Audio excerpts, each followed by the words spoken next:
Hello friends, അപ്പം ഇന്ന് നമ്മൾ ട്രൈ ചെയ്യാൻ പോകുന്നത് നമ്മുടെ ട്രിവാൻഡ്രത്തുള്ള അനന്തപുരി ഹോസ്പിറ്റൽ തൊട്ടടുത്ത് ആ ഗുരുബന്ധിൻ്റെ അടുത്തുള്ള ഹോട്ടലിൽ നിന്നാണ്. അപ്പം ഞാൻ ഒരു ബിരിയാണി വാങ്ങിച്ചായിരുന്നേ. അതിലുള്ളത് മുട്ട, പിന്നെ എന്തോന്ന് കച്ചമ്പർ, അച്ചാറ്, പപ്പടം. അപ്പം ഇതിന് മുന്നേ ഞാനൊരു ഹോട്ടലിൽ നിന്ന് വാങ്ങിച്ചായിരുന്നു. 180 രൂപയ്ക്ക് ഒരു ബിരിയാണി വാങ്ങിച്ചായിരുന്നു. 180 രൂപയ്ക്കുള്ളത് വെർത്താണെന്ന് ചോദിച്ചാൽ ഒരു വെർത്തുമല്ല. കാരണം വെച്ച് കഴിഞ്ഞാൽ 180 രൂപയ്ക്കുള്ളത് ഒന്നും ഞാനിപ്പം അനന്തപുരം ഹോസ്പിറ്റലിൻ്റെ അടുത്ത് നിന്ന് വാങ്ങിച്ച ഹോട്ടലിൻ്റെ അടുത്ത് വെറും 100 രൂപയ്ക്കാണ് ഞാൻ ബിരിയാണി വാങ്ങിച്ചത്.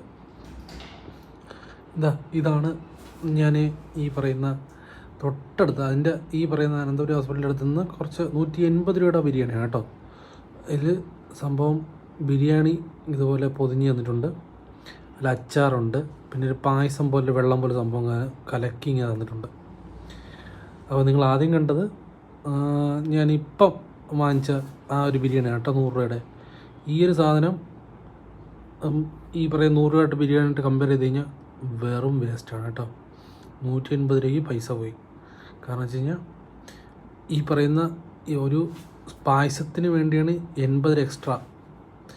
എന്ന് വെച്ചാൽ അറിയാമല്ലോ, എല്ലാവരും കച്ചവടം തന്നെ. അപ്പം എന്തെങ്കിലും കുറവുണ്ടെങ്കിൽ ഒന്ന് സപ്പോർട്ട് ചെയ്യുക.